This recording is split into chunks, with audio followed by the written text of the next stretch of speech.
Welcome to the Par Hills Spotlight Show, brought to you and produced by Par Hills TV. Harry Trella, Rocco Guglielmo, Sammy Lerman, Tyler Simpson, Courtney Rizzo. Welcome back to the sports segment of the Parsippany Hills Spotlight Show. We're your hosts.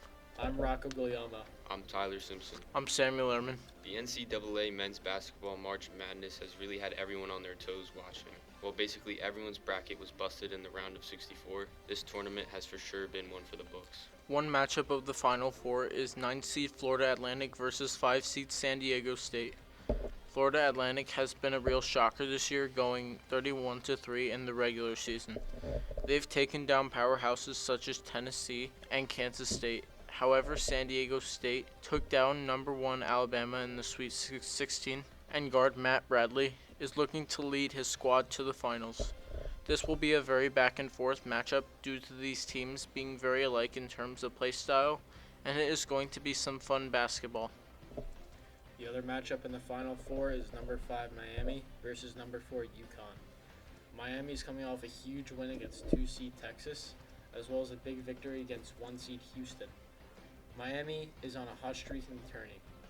Guards Isaiah Wong and Jordan Miller are key factors in this team's success as well.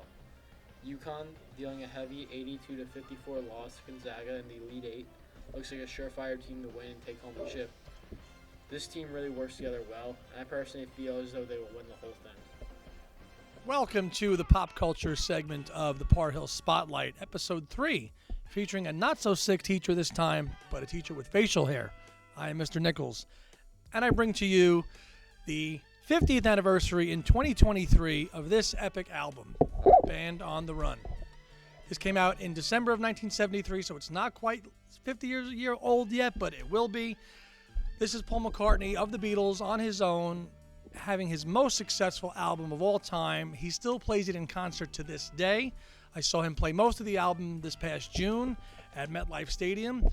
It is considered the high water mark for Paul for many reasons, because he did struggle to achieve success after the hugeness of the Beatles, releasing albums that were not really well received. This album basically is on par with any Beatle album, and you'll find it anywhere. Tracks like Jet and 1985, the title track, Let Me Roll It, these are songs that are 50 years old that are still played today by his band, and really is the most celebrated album in his career. So if you are not familiar with Band on the Run from 1973, celebrating its 50th anniversary in 2023, I highly suggest you give it a listen on Spotify or Apple Music. You will not be disappointed if you like classic rock, because it's all in there. And this is the segment where we say goodbye and see you next time. Bye. I'm Courtney Rizzo, and I'm here with another TV show review. The second part of You Season 4 just came out, and for anyone who doesn't know, You is about Joe Goldberg, played by Penn Badgley, a stalker and murderer who stalks the women he becomes obsessed with and tries everything he can to become the love interest of these women. Season 1 focused on Joe's obsession with a writer, Guinevere Beck, played by Elizabeth Lale. Season 2 focused on his obsession with Love Quinn, played by Victoria Pedretti, who turns out to be just as crazy as him. Season 3 was centered around Joe and Love navigating their marriage and trying to live a normal life.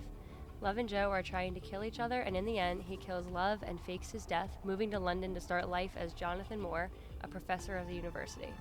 Now in Season 4, Joe has his new identity and is trying to better himself.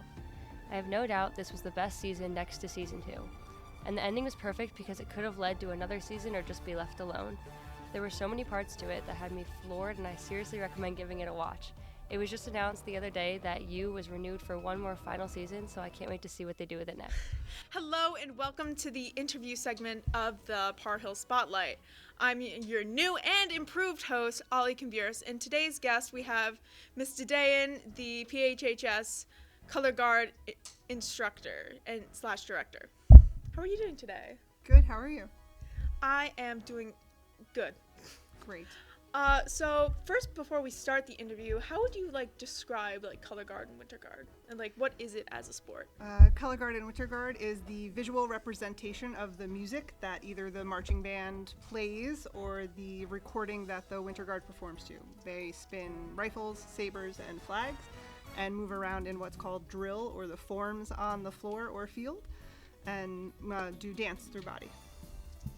Interesting. How do you think the season is going so far? I think it's going great. I think that, the marching arts is a very subjective sport, and the Winter Guard is doing a great job.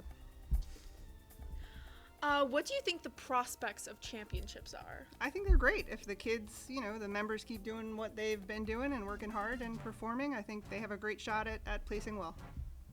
If people would like to join Guard in the future, where would they go, or who would they contact? They can check in with me or Mr. Iapika and Miss Christensen, and there's a Google Classroom for the Color Guard and Winter Guard. Okay, well, thank you for being on the show today.